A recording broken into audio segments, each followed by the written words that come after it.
Imagine a tiny restaurant where one amazing chef makes every single dish: pizza, sushi, ice cream, soup, everything. At first it works, but the town grows, orders pile up, and that one chef gets buried. What happens when a single cook has to do absolutely everything? This all-in-one kitchen is called a monolith. One giant program does everything, taking orders, cooking, billing, and cleaning, all bolted together. It is simple to start, but the whole thing is one block, so every part depends on every other part. So when this one kitchen has a problem, everything stops. If the billing code breaks, even the pizza oven won't run because it's all one block. Add a new dish and you must rebuild the entire kitchen. As the restaurant grows, this giant block gets slow and scary to change. Here's the big idea. Instead of one giant kitchen, what if we break it into many tiny kitchens, each doing just one job really well? One stall only makes pizza. Another only sushi. Another only handles money. Welcome to microservices, small, independent services that team up. Now our restaurant is a food court. Each stall is its own little service. The pizza stall, the sushi stall, the dessert stall, the cashier. Each runs on its own, has its own cooks, and knows one job perfectly. Together, they still serve a full meal. But how do you order from a stall without seeing inside its kitchen? You use its menu. In microservices, this menu is called an API, a clear list of what you can ask for and what you'll get back. You never touch the cooking, you just order from the menu. Stalls still need to talk.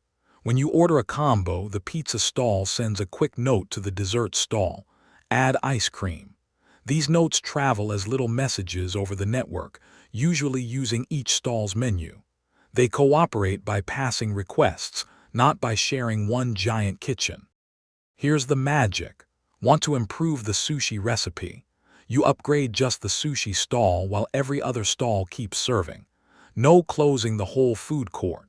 Each service can be updated and released on its own, so teams move fast without stepping on each other. Pizza is a huge hit and the line is enormous. No problem. We just open more copies of the pizza stall, side by side, to handle the rush. We don't have to copy the whole food court, only the part that's busy. That's called scaling a service. What if the dessert stall catches fire and shuts? In a monolith, dinner would stop. But here, only desserts are unavailable. Pizza, sushi, and the cashier keep going. Good microservices expect failure and contain it, so one broken part doesn't take down the whole meal. Each stall also keeps its own pantry, its own data. The pizza stall stores pizza info. The cashier stores payments. They don't reach into each other's shelves.